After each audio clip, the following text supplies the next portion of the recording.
Sal, when they say New York's finest, they're talking about people like Bernard Kerik. I was shocked to hear yesterday you broke the news. You're the first person I heard it from. Bernard Kerik has died.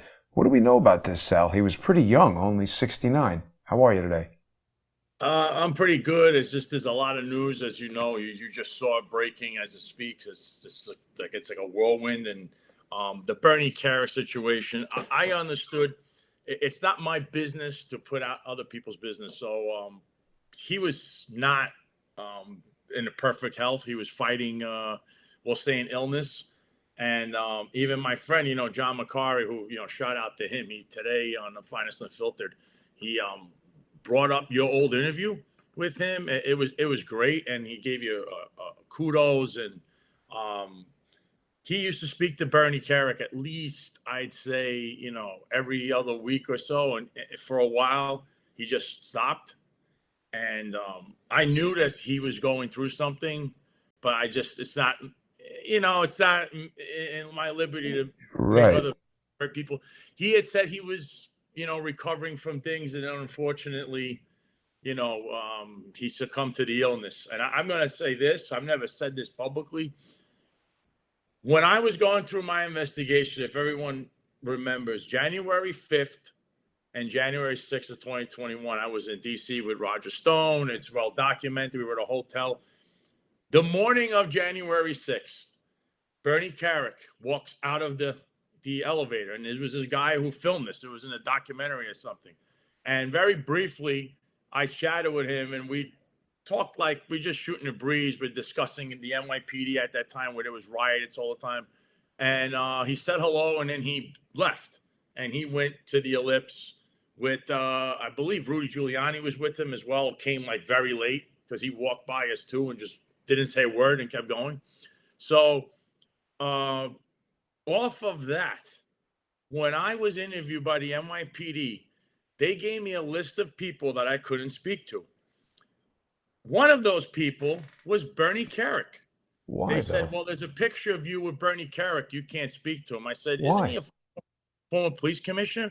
And Mr. Orenstein's definition was, well, he is reasonably believed to have been engaged in or likely to be engaged in criminal activity because he was convicted and then pardoned. So he said, I Ridiculous. cannot speak to him. Yes. And he said, do not speak to Bernie Kerik. And I said, does your boss not do that? And, I wasn't allowed to speak to Bernie for the rest of my tenure in the NYPD, just so people notice. Wow. And then after this was all said and done, and Bernie actually went to internal affairs, and he told me, as I spoke to him, and he told me, I actually told him that you're not crooked, you're a good guy, I know you. And the guy conducting his investigations, as you know, was Resnick. Resnick, who was the head of internal affairs, made chief because of Bernie Kerik. Bernie put the little star on his shoulder. It was Bernie that promoted him. So he talked to Bernie all the time. So Bernie tells me when he sees me, that's funny. He laughed. He goes, they're calling me criminal, these guys. He goes, meanwhile, I spoke to Resnick a lot, especially right after your thing. And I actually called him and said, I don't know what he didn't interfere with anything, but he did mention that he told Resnick, Sal's a good guy. I don't know what Oh, you're no, wait a thinking. minute. Who is Resnick again? Resnick was the commissioner of internal affairs at this time, at 2021, during this period of January 5th and 6th and all. He was the commissioner of internal affairs under Bill de Blasio, who was the mayor at the time, who made him a commissioner because he was too old now to be a chief. He was a chief of internal affairs. So he was made chief, though, originally by Bernie Kerik. That's how he got promoted originally, Resnick. So he knew him. So how he allowed the Internal Affairs Bureau to tell me that I can't see, speak to, take pictures with, or anything with Bernie Kerik, as if Bernie Kerik is some kind of a criminal, when this guy spoke to him every other week or once a month or whatever it was. The chief of internal affairs was technically associated with someone that his guys are calling a criminal. I don't even know how that worked. So I did see him, and he did tell me in one conversation that he had afterwards that he had told him, look, Sal was down in D.C. I saw him, and he didn't do anything. I don't know what you're investigating for, but I could tell you. And he told me if I needed a witness, that I could use Bernie Kerik as a witness or to testify in my own trial. Unfortunately, we'll never get to that. But Bernie was very good to me, very nice to me. I did speak to him here and there also after, I moved here to Florida. But, I know he's been going through some stuff. So, I'm not going to bother someone or put their own business out there. But it's very unfortunate. And to me, he was a stand-up guy. He was a great police commissioner because he guided New York City through its worst time. So I have nothing but kudos for the guy. I had a lot of haters that put up, calling him names. I put up, rest in peace, commissioner, and these guys were calling him all kinds. It's really disgusting of people. He's not even here to defend himself anymore. And you can say what you want, but let the man rest in peace. It's over. It just happened, and you're over there calling him all these names. So that was disgusting. But that was my one story of Bernie I wanted to get out. Well, hang on though, Sal, because we also got to point out, yes, it's true he was convicted, but he was convicted he had like a housekeeper who he was paying off the books or something, and they got him on tax evasion. So it's interesting, I think, to note, particularly now that we've had a criminal mayor who basically evaded indictment for insane, like John Gotti style racketeering. This guy's basically hiring a maid. And I'm not saying this is something that should be done, but to the extent that crime exists on a spectrum, you can't treat the guy who steals a pack of gum in the same way as somebody who commits murder, right? Well, what do I tell you, Jason? It's like sometimes what they're doing is charging the getaway driver of a bank robbery, and everyone else is let off, which is what happened with Eric Adams. In his case, and trust me, he's involved in even worse stuff right now. Right now, he is on a hot seat, and it's unfortunate because I've only warned everyone Trump was making a big mistake, and now this guy, Emo Bove, is going to become a judge. That confirmation hearing should feature so many questions about the Eric Adams case, because now this latest thing with this crypto scandal thing is huge. I'm dropping you tidbits. No, you're getting ahead of yourself here, because there's a ton of stuff that we have to talk about. You just dropped a bomb, because Emil Bove, a lot of people don't know, has been nominated not just as a judge, an appellate court judge in I think the Third Circuit in Philly. We don't know if he's going to get confirmed or not, but this is a huge deal.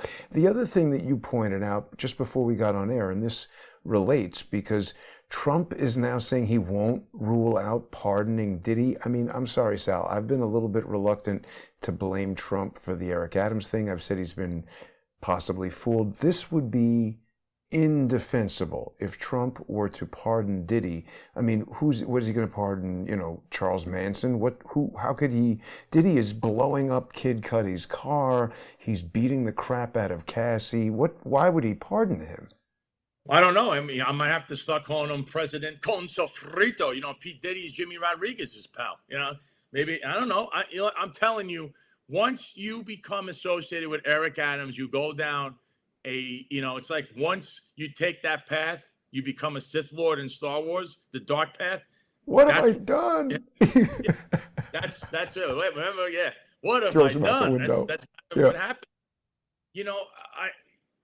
The Emo Bove thing is outrageous. Now this P. Diddy thing, even bringing him up and talking about a pardon. Ridiculous. For everyone out there, and you can say what you want, and Joe Biden was a terrible president. I disliked the guy myself. I didn't like him politically. But what's the difference right now between the way he was using Justice Department and his pardon powers and all that stuff and what Trump is doing? Because it all sounds the same, right? Minus all the other noise. The tariff thing, this thing, that thing. By the way, I think the tariff thing is stupid, what they did in that ruling.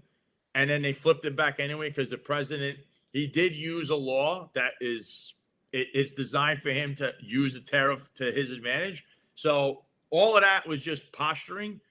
But it's an issue that I actually am very strong on behind him. And I think Trump's doing great. but the country is actually hating that. That's the funny thing. Here's the thing that I like that he's doing, and I'm behind him. Whatever he's doing is it It's works. weird. The whole country doesn't want him to do that. It's just that's what I'm saying. The guy's an enigma. Trump he's just like Eric Adams. They And actually we got to talk more about Eric Adams and Emil Bove and all that, but I don't want to get off of Bernard Kerik yet because there's still more to discuss about him. Now, I obviously didn't know him very well at all. I only spoke to him a few times on the phone, had him on the show that one time, but I was, kind of like growing up in New York when he was the police commissioner, not growing up, but having my like young adulthood and everything. And there's just no doubt at all that New York City was dramatically safer and the quality of life was hugely better when Rudy Giuliani was the mayor and Bernard Kerik was the police commissioner, and crime was like, I think maybe the lowest it's ever been, or certainly in modern times. And then he got super jammed up on this maid thing. But the thing that was very weird, he told me some things during that interview. Like he was in the Vice Squad and like undercover busting heroin gangs and stuff, and that he used to get arrested and he couldn't tell them that he was an undercover cop, and he would sometimes have to spend days in jail. This guy has really sacrificed a lot. And I actually know someone. Just last night we were talking about Bernie, and he knew him because they were in the same unit. And this is the late '80s, early '90s. And they said Bernie was funny as he would come in. I said he had long hair like me. He goes, he played the role of a biker buying drugs. Right. He goes, yeah. He goes, and we would bust. We had to come in after. He goes, man, it's a completely different time, late '80s, early '90s. And he goes, and then when he went to corrections, he fixed, right? Because he did what needs to be done right now. And he never, they had a plaque for his name up there in the hallway until, they indicted him and they took that down.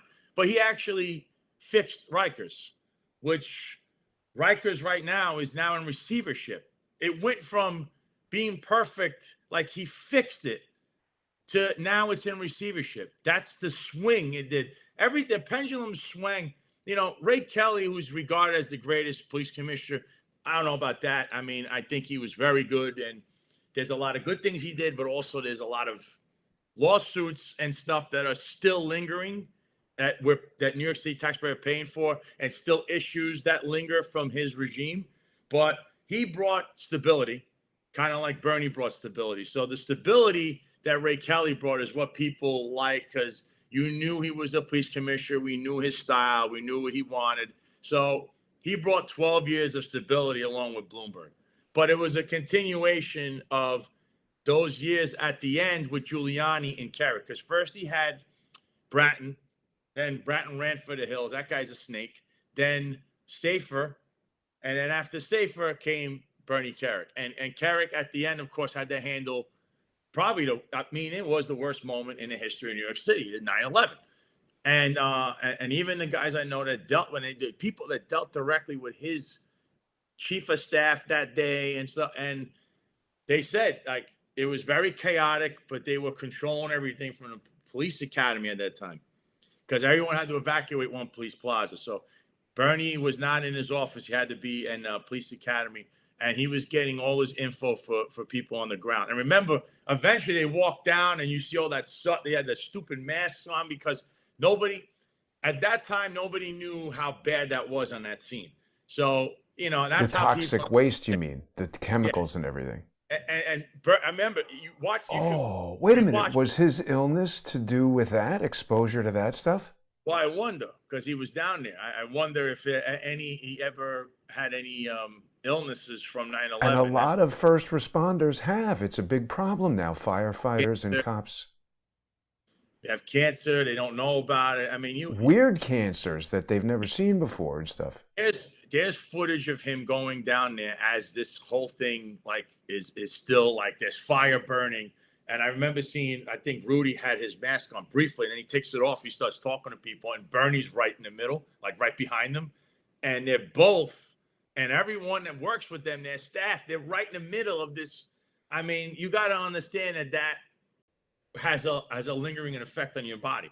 I wonder if he ever had any, I don't know if he ever had any ailments from 9/11 and that whole time period, because he was down there. And as a police commissioner, he also made arrests.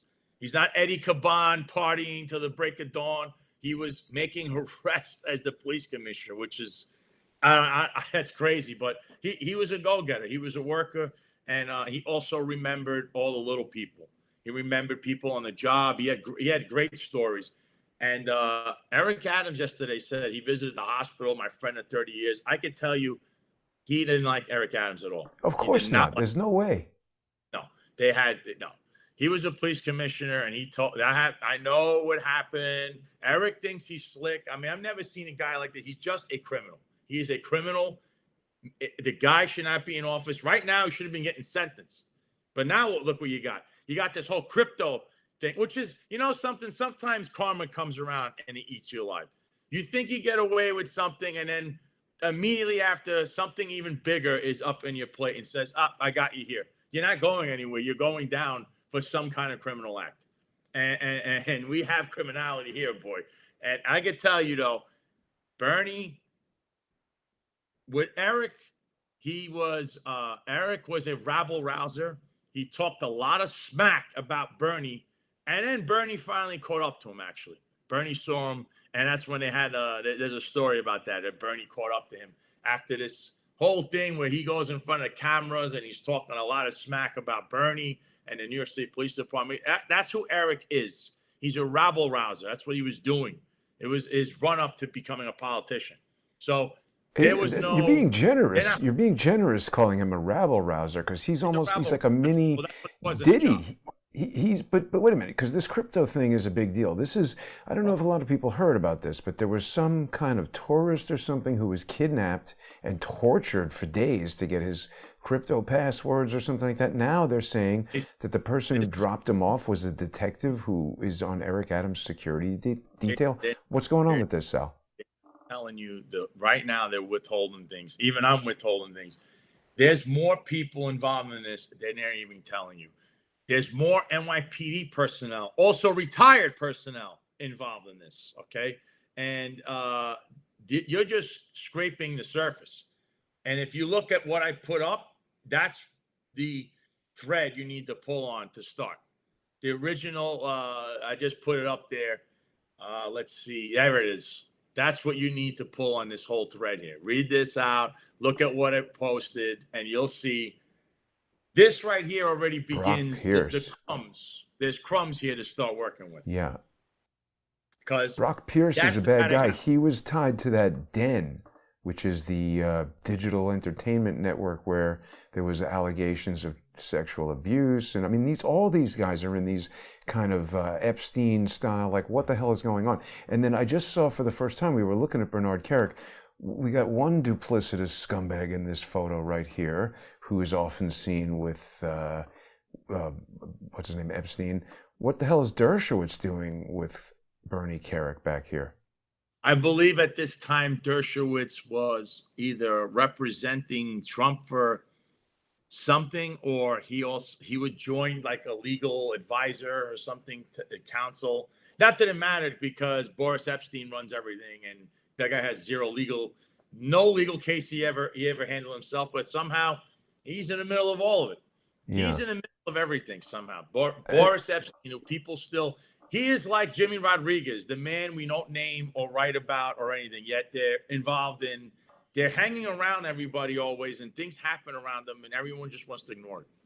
In the media, anyway. Not to jump around on you too much, Sal, but the other thing that was sort of, and I don't think Bernard Kerik, I think he was framed, all this stuff, because like I said, they're getting him on hiring a nanny, whereas Eric Adams can torture crypto victims, allegedly, and do all this other stuff, and he's fine. But you hire that nanny, that's it. Nobody can talk to him, and he's a criminal for the rest of his life. So I think somehow, I don't know the details, but Bernard Kerik, in my view, obviously got screwed, and I wonder if it has something to do. I've always wondered about this. He was the interim minister in Iraq, and I don't really know what that means, but it seems like after that, all of his legal problems began in May of 2003, because he was also a military veteran, but he was appointed by George W. Bush to be the interim minister for the Coalition Provisional Authority, a governing body occupying all of Iraq. I wonder if he saw something there or got into something there. You know, if you're one of the, you know firsthand, Sal, if you're one of these guys who's like, hey, wait a minute, you guys can't do that. Next thing, you're dead. That's it. That's the problem. So the problem is his thing was political, but it ended up that because he took that higher position, they politically found what they needed. They needed something to get rid of him, and that's what they did. They found this little minuscule thing that, he didn't put his maid down, his tax, and then he lied to us about something, which is like, that's like the catch-all, and that's what they ran with. And it's unfortunate because he got 4 years. He did 4 years in prison. In jail, I know, that's crazy. That you would get, like, people would get, like, not even like, you probably get probation, but they made an example out of him on purpose. That's the bottom line. And he knew. He even told me what they did to me. He goes, I, as a police commissioner, would have never allowed what happened to you. And this criminal association thing, he goes, complaints that come in like this, and it says, you want a civil war in this country, we're going to shredder. That's what he said. That's what we did. We did not take a complaint that we don't know who the hell even wrote it, even serious. But that's not what de Blasio, that's not what his buddy, the guy that he put a star on, Resnick, that's not what he did. So again, you know, you had a guy who's he was real. He wasn't like a Fugazi. You got a lot of Fugazis. Eric Adams being one. He was not. Bernie was not.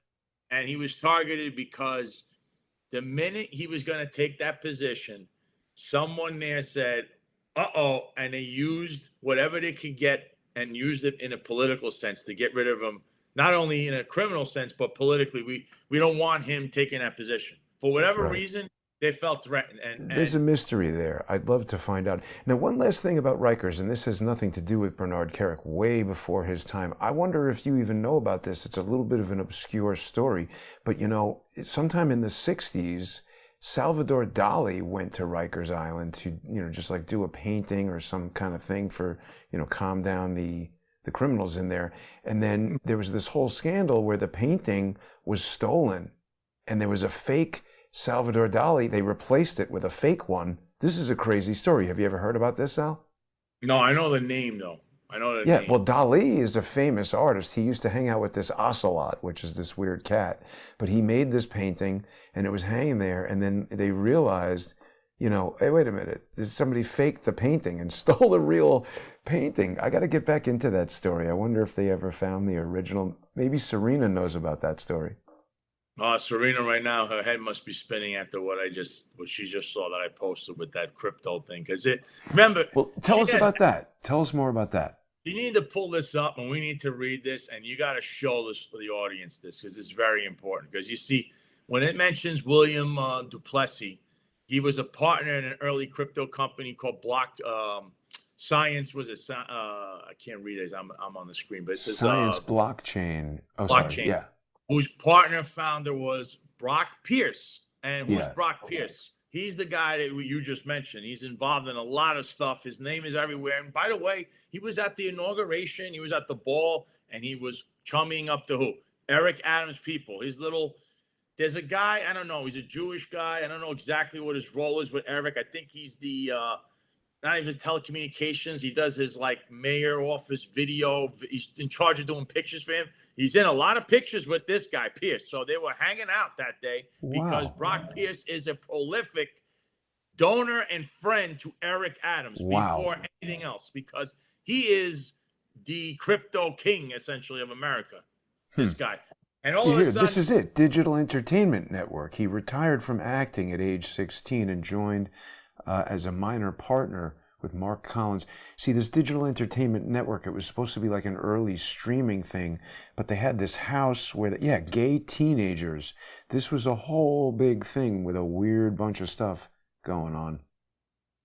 Exactly. And so this whole thing, and it's just, I'm trying to read. I don't know why something's wrong with my Twitter, but so what we found out there is that this person right there, when we're talking about Brock Pierce, he's a crypto billionaire and friend.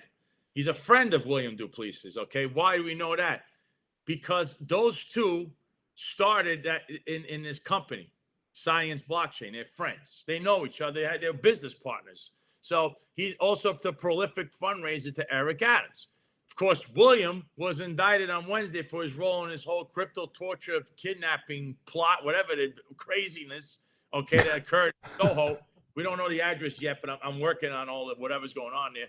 And then you find out that Eric's NYPD security detail, the people that are in his detail, meaning they're cops working on duty as his security detail. Unbelievable. They worked off duty for this guy. Wow. And they were transporting people, and there's body armor, there's guns. We heard John McCarty this morning saying there was a pistol whip involved. So the rumor coming out of many people on the job is that gun used, a pistol whip, came out of one of these Eric Adams security people or the people involved. They're also saying there's only 2, and I'm telling you, the number I can give you is at least there's 10 guards, 10 security guards involved in this 24/7 operation of whatever's going on with these people all day and night in this place. So then we find out the brother, which is, I believe his name is Andrew, of William, is a prolific donor to Eric Adams from his campaign and knows Eric Adams as well, which means he knows William, his brother, because they all contributed money to him, big money. It was the #1 donor to him actually in 2021.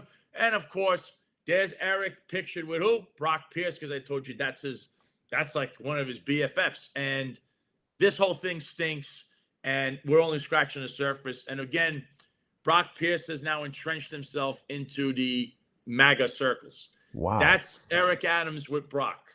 Wow. There's William Duplessis on the left, and on the bottom is a night, just one of the many times that he was more Brock Pierce partying all the time. Yeah.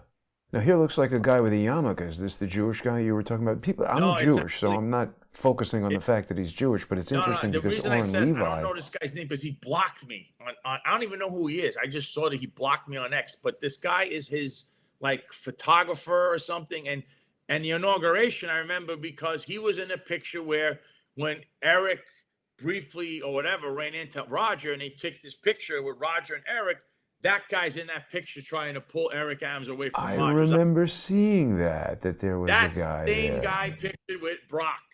So we're not saying guilt by association. Here it's who Eric is hanging around. There's more than association. They're involved in stuff, as we've uncovered. So Brock, as you know, he's got a lot of baggage, yet he's in the MAGA world. And the MAGA world now is trying to jump into crypto.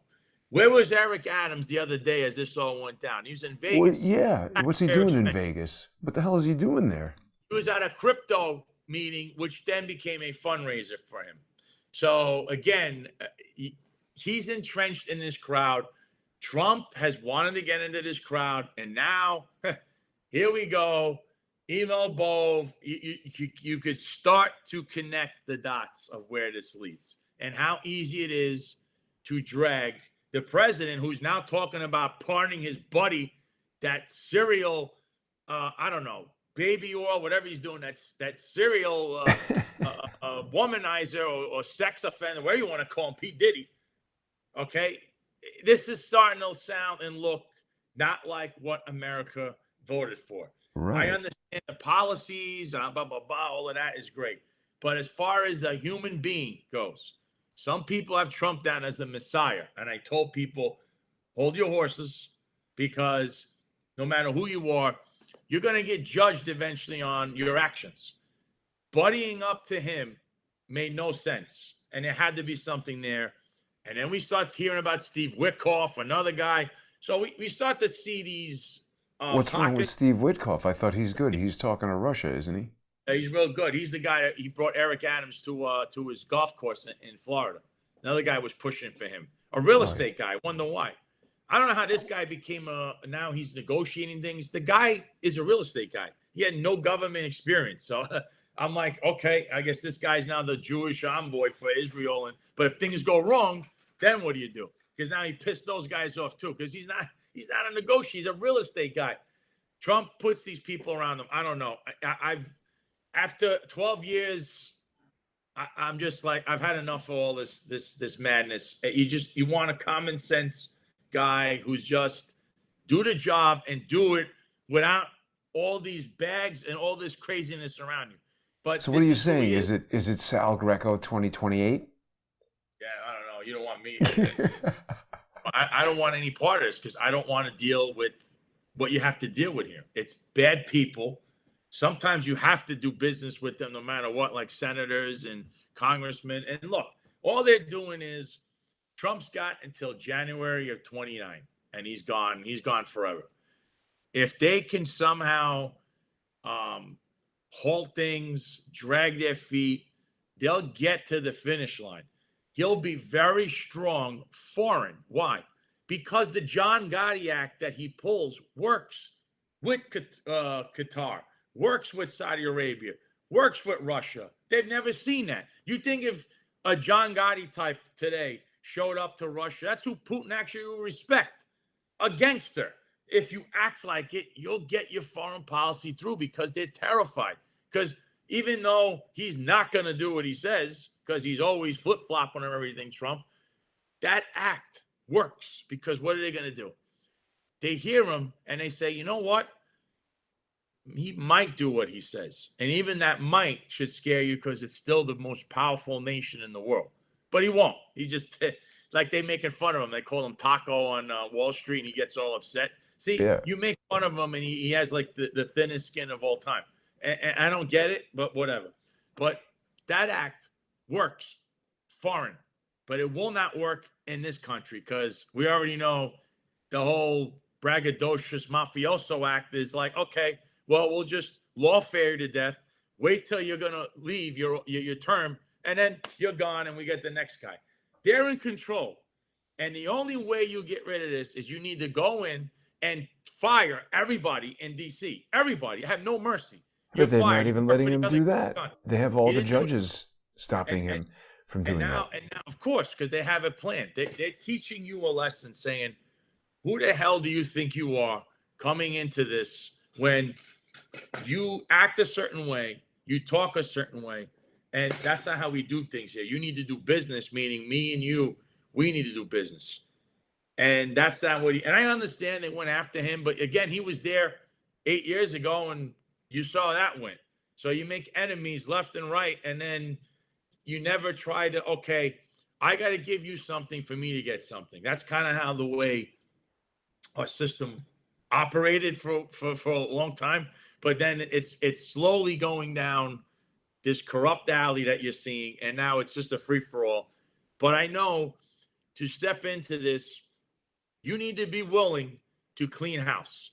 And you saw Kyle surfing when he's saying Kash Patel and Dan Bongino, who were like all over the place saying they're going to do X, Y, Z, have done what exactly? Nothing. And I understand when he talks about yes, the FBI does great work. They do this every single day. You can highlight that every single day. But what did you come in and say you were going to do? Because you've done none of it. Dan Bongino, who was a cop for 5 seconds in the 7-5, it was like 5 years. Then he went to Secret Service, who the only thing I know Secret Service to do, and I like them, but they voucher counterfeit money. That's what I know them to do. Protecting people and stuff, that's great. But when you're a cop, you're like, okay, whatever. Protecting people, that could be a side gig. I got to worry about making arrests and protecting and saving. Well, they're obviously not that good at it. They're shooting right at Trump. They don't know who it is on the roof.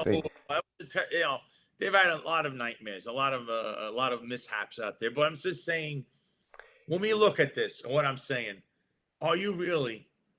This is what I'm getting at. I call around my friends and I go, what do you think about this presidency? And, I was going to give him at least like a B- up until the last few things he's done. He pardoned a gangbanger the other day. His rating is dropping. Plus, he's not being helped by his own party. So the same things have happened that happened previously. Whoa, so what is this? Why did he do this? Who is this? Why is he pardoning a gangbanger? Because he is now in the Eric Adams felon crowd. if you're indicted, you're invited. So he talks to look, the people that are in his ear are this Eric Adams crowd, and they all like the criminal element. As you know, you could just go to a local nightclub and see that with Eric Adams' friends. So these guys are not, I mean, this guy's a bad dude, yet he's going to pardon this guy when there's so many other people that you could look at, and you look at this. Like, I didn't have a problem with everyone got on him for the reality TV star people. You know what? They were targeted, and some tax evasion, whatever. They went after them. Oh, yeah. The real estate people. That's different than this guy. This guy is not who you're supposed to be pardoning if you're the president. Wait, look at this. Death row records he pardoned? Yeah. So, yeah. It doesn't look good. You know, I'm just saying. Well, but this is good. The guys who they say kidnapped Gretchen Whitmer, I heard this. That makes sense to pardon them. That's the FBI setting them up. I got to tell you, Sal, you're right. I mean, this is crazy. I don't understand why he's doing that. I'm talking about people. Wait a minute. Ed Martin just became the pardon something or other, right? Correct. But this so why is he allowing all this? I thought Ed Martin's supposed to be good. Ed Martin, he just took over. And again, the president could overrule you or just call up and do whatever the hell he wants. He could actually, you're supposed to go through that office, but he could technically just give me this. I'm going to sign it right now. It's over. He's done that. He did that in the past. So again, there's people that need get to look at what he's trying to do, Ed Martin. He knows that there was people that were specifically politically targeted. And I off the top of my head, I can't remember some names, but for years I did. And those are the people that right now should get pardoned immediately. People that are been targeted, they went to prison, all this, or they were targeted for clearly stuff that you go, wait a minute, but this guy's not, that kind of stuff. That's where you got to go for. Someone who's a convicted gangbanger or one of these, I don't know, low information people that are out there. I don't know. I didn't vote for this. Trump did some good pardons. He pardoned, I just saw earlier today, Ross Ulbricht was on some crypto, he's giving a speech at Bitcoin 2025. This was inspirational because this guy really didn't do anything. He started this, this Bitcoin, almost like an eBay type of Pirate Bay, I forget what it was called. As an entrepreneur, and they go, okay, well, but they stuck him in jail for 2 life sentences. I've spoken to his mom a few times on the show. He really got set up by the FBI. The people who were selling the drugs on this criminal, operation were the FBI. And by the way, eBay has illegal stuff getting sold on eBay. They don't throw the head of eBay into jail for life. So this guy deserved to be pardoned, I think. I'm confused about what's going on with Trump. One thing I want to tell you, Sal, right before we came on air, I'm trying something unprecedented. I don't know if I even had a chance to tell you this yet. Last week, Counter Lawfare went to DEF CON 1, and I had to launch. I've just earlier... Oh, wait a minute. What's going on with the Twitter feed here? Here's all the posts. It's having issues. There we go. I've basically now issued a Rule 60B4 motion to vacate the order from Judge Boasberg. I've referred him to U.S. Attorney Pirro for criminal prosecution pursuant to 18 U.S.C. Section 912, which is falsely assuming or pretending to be a federal officer, because I filed a motion saying that he's forfeited his judicial authority under Article 3's Good Behavior Clause, and he didn't challenge that. He just issued a minute order saying denied, but this wasn't something that he had the discretion to grant or deny, and certainly if there was some legal flaw in my theory, he should have issued a memorandum opinion or at least a memorandum endorsement and explained himself. He didn't do that. He just gave a minute order saying that it was denied, attempting to hide it from the record. So there's been a detailed motion filed with the court today, and that's been sent, along with the motion, that's been sent with a criminal referral to the U.S. attorneys. So, again, this is not me doing that. This is me saying that this is now out of the hands of the judicial branch, and this is up to the executive branch and the federal prosecutors in the Department of Justice to decide if I'm right or wrong, prosecute the judge. Well, I'm going to tell you this with that.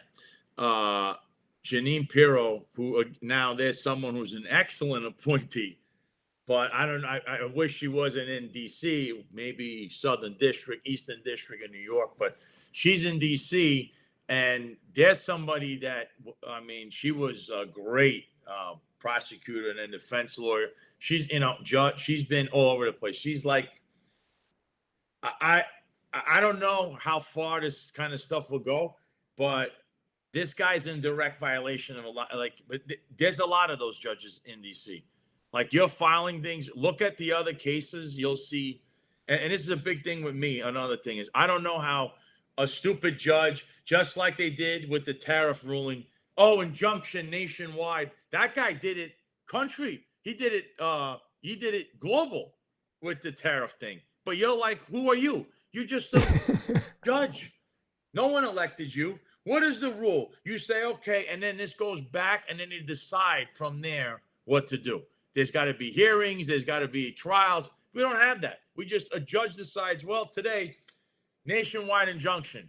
You're done. Who are you? And you find out he's a Democrat and he votes a certain way. And you're like, no, I don't care what party you're from. The law is the law. All you got to do is interpret it. Or when you make your rulings or a jury decides, that's all you're doing.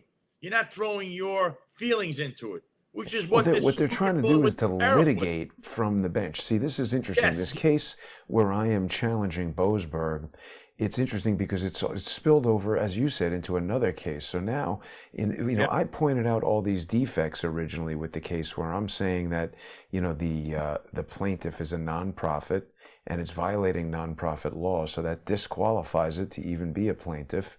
Secondarily, they were suing Pete Hegseth using the National Records Act, which is not a civil statute with a private right to action. It's an administrative statute that only the National Archives can use. So I think what happened is they realized that I pointed out that this was a fatally defective case and somebody was going to catch on to that eventually. So they basically started another case where, I guess I haven't put it in the highlights section here yet, but they started another case that went to this judge, Amir Ali.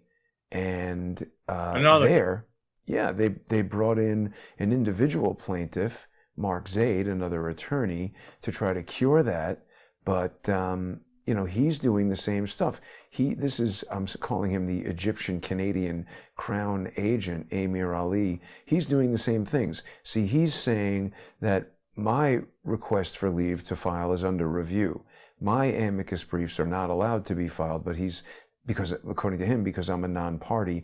That's a rule he made up. That's not in the federal rules of civil procedure. He just made that up. And there's 3 other amici that he has allowed to file who also are non-parties. So those all agree with this plaintiff's ridiculous assertion. What they're trying to do in this case, I think, is they want to just come to a ruling that says that they're allowed to decide if the president can revoke somebody's security clearance. The argument that I'm making in my amicus brief is look, like it or not, the president is the commander-in-chief of the United States military, and he has the absolute authority to decide who has access to classified information. And he has the authority to revoke it. It's not subject to judicial review. So like they decided in 1980 that the interpretation of Article 3's good behavior clause is that if you don't get impeached, you're having good behavior, they've created this sort of circular loop within the Constitution to grant themselves lifetime tenure. And they're now trying to create a similar kind of a catch-all to allow them to control the President of the United States. It really is a judicial coup. That's what Stephen Miller has called it. I don't know what you think about him. He seems to be a very smart and skilled attorney, but he's right. This is a judicial coup, and it's extremely dangerous, Sal. I agree. I think Stephen Miller does have a lot of things that I like. That he's a hard-nosed guy. He also is a good speechwriter. I know he was writing the speeches for a while. So he does have, and people say he's a hard line right winger. No, he's a common sense guy, and I like him. But like I said, you see how you pointed out, you got two judges right in front of you that do these nationwide injunction things. Now, what he's doing, and I think it's illegal, but what he's doing is, you see how he boxed you out? What I think is his court clerks, I don't think he makes this decision on his own. I think he runs to the court clerk and say, who is this guy? Do a quick search Actually, on him. no. The clerks, I straightened out. I told them, listen, you can't do this. You're all going to get hit with a Bivens action or a 1983. I had something I was telling them I was going to do, and they started filing the stuff.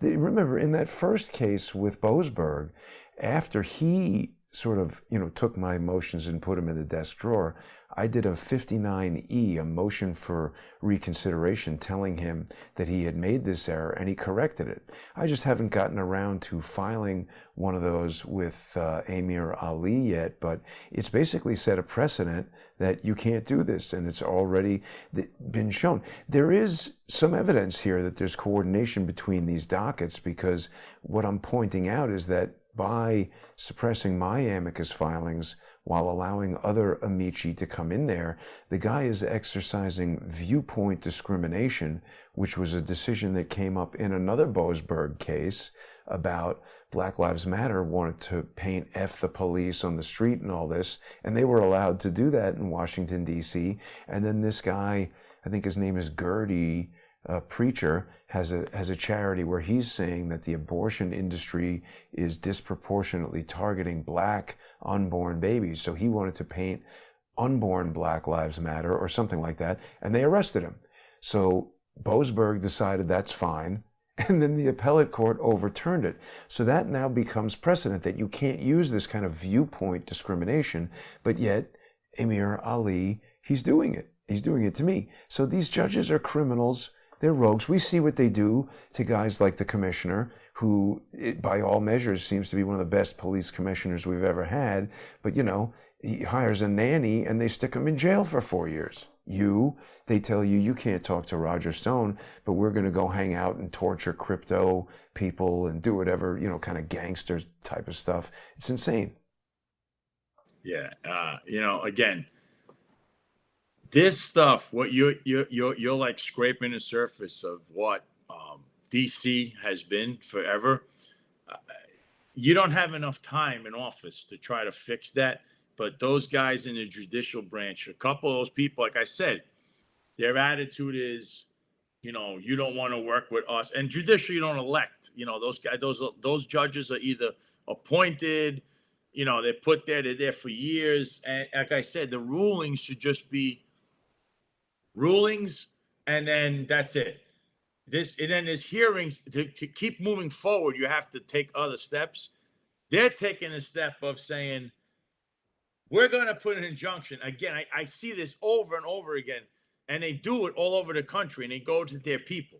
Because, again, some of these guys owe favors, quid pro quo all over the place. So, again, they'll go to the same judges to do the same things. And we're seeing that. And the two cases you have, the other one with the signal gate thing, and that's still going on, but I can't believe that's still going on with that. But this guy made his rulings. He's overstepping his own authority, and he's acting like he's an elected official, and that's what's the problem. There should be a way, and I think you figured out how to get these guys. You could impeach them off the bench or something. No, not even impeach them. That's what I'm doing, is declaring that they have forfeited their judicial authority by failing to adhere to this Article 3 good behavior clause. And so to that, he just said, no, denied. So what I've just done today is I said, no, you don't have the judicial authority to deny this, and it's true, because if it were wrong, you would have explained the defect in my legal theory. And so the new thing that I've put in there is saying that failure to identify a defect in the legal theory is confirmation that the theory is valid, and now you're impersonating a judge, and I sent a criminal referral to the U.S. Attorney in Washington, D.C. to go arrest this guy for impersonating a judge. We'll see what they say. Or horrible. What he's doing is this. There has to be a way. to hold people accountable for this nonstop nationwide injunction and getting involved. Everything is challenged. Now, in the past, if you remember, those court cases would take a long time because, there's a million cases on the docket. So you could sue someone, that could take a long time, especially suing government. And we don't, look, we want things to go a little speedy per se, but what they're doing, like I said, injunction right away. And you're like, wait a minute. Why did they rule like that?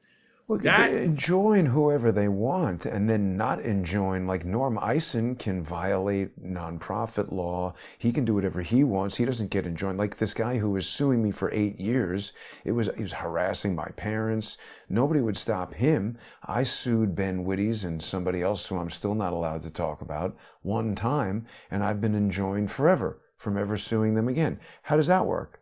I never called their 80-year-old parents and threatened them. I never did any of that stuff. I had a legitimate lawsuit, and they said, ooh, that's a bad lawsuit. We don't want that. Better enjoin Jason from ever suing them again. Like I say, they might have you on a list somewhere, and they go, listen, this guy, we see his name, cut his legs from underneath him. We don't want to see him in the courtroom. That's what I'm saying. I don't know if somebody told that judge. No, Caproni practically said that. When she issued an injunction against me, she said, Mr. Goodman is a prolific pro se who appears on both sides of the caption, meaning I'm getting sued and I'm suing people. Like she's acting like I don't have a right to access the courts. They literally think that it's like their domain, that they control it. They don't understand that it's the Constitution that gives them this power. They literally lord over us. See, the one area where I slightly differ, Sal, I do think it is important on a federal level. We do need judges that have the ability to issue nationwide injunctions. For instance, if somebody sued you 26 times in 8 years in 5 different jurisdictions, you do want a judge to be able to say, okay, this case is happening in New York or Florida or wherever it's happening, and this person can now not sue Jason anywhere or sue Sal anywhere. They do need that authority. The issue is when they overstep their authority and they want to issue orders about what the president can do relative to the military or relative to tariffs, specific executive branch powers that are exclusive to him. They think they have jurisdiction over rulings on absolutely everything. And Congress, there is somebody's trying to pass something to stop nationwide injunctions. That's the wrong idea. That's never ever going to work because we do need a federal level judge to be able to issue nationwide injunctions. What we want is we want to be able to define and clarify and codify this Article 3 good behavior clause, because in 1980, the judges, just like right now, that they're trying to intrude on executive branch power by saying, yeah, we have the right to decide who gets a security clearance and who doesn't. We need a Judicial Accountability Act to establish a framework for the enforcement of Article 3's good behavior clause, because nobody really even reads this or knows what this means, and the judges have been able to trick everyone by short-circuiting it directly to Article 2 impeachment. And impeachment says that it's for bribery, treason, high crimes, and misdemeanors. That's obviously much worse than bad behavior, but judges shall hold their offices during good behavior, is what it says. And there's a lot of instances like that where there's vague language in the Constitution that Congress then passes a law that clarifies it. And they say, okay, the 2025 Judicial Accountability Act tells us that bad behavior is when you violate somebody's constitutional rights, you hide exculpatory evidence. Let's define it. And if a judge does that, you don't need to impeach them. They violate this clause and they're out on their ass immediately. And then they're impersonating a judge. So I'm hoping that just like they try to litigate from the bench, I'm trying to create a case of first impression. Nobody's ever done this before, and I argue this in the brief. The reason is people who are attorneys and rely on having a bar license in good standing to earn a living and service their clients, they are financially and politically and practically constrained from doing what I've just done. Because if I were an attorney and I had 5 cases going in Washington, D.C., this judge could just say, you know what, Jason's license is suspended. Now my wife would want to leave me. That already happened 10 years ago, so I don't care about that. Then I wouldn't be able to practice law. I wouldn't be able to earn money. They already destroyed my business, so I don't care about that. And I'm not a lawyer, so I don't care about that. I'm like a silver bullet in this courtroom, and they know it. That's why the judge is not entering any orders and just doing this minute order nonsense on the docket where he won't give a memorandum opinion. It's the same thing that Caproni did when I entered all that evidence that I believe will prove that she and Adam Sharp illegally inserted the FBI into Twitter. She didn't deny any of that. She didn't say this is frivolous, scurrilous, strike it from the docket, find Goodman in contempt. Why not?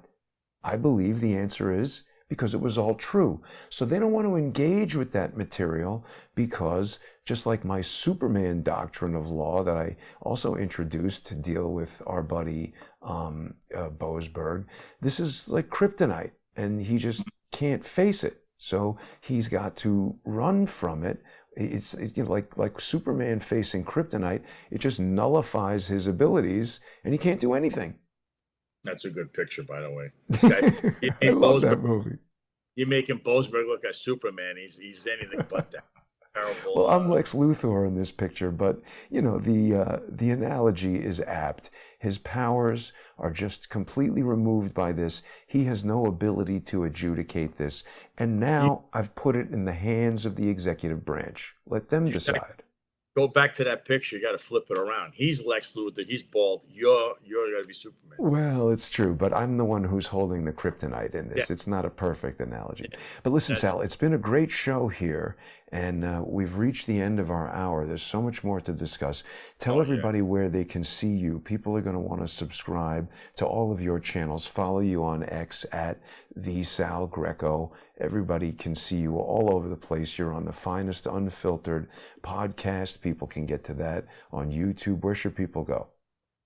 So go on to YouTube. Yeah, the finest unfiltered. You can see my show there. It's right there on the bottom, that second one right there. And at the end is the other one. I had 2 shows this week. I do 2 shows a week, Tuesdays and Thursdays at 1:05 Eastern, every Tuesday and Thursday.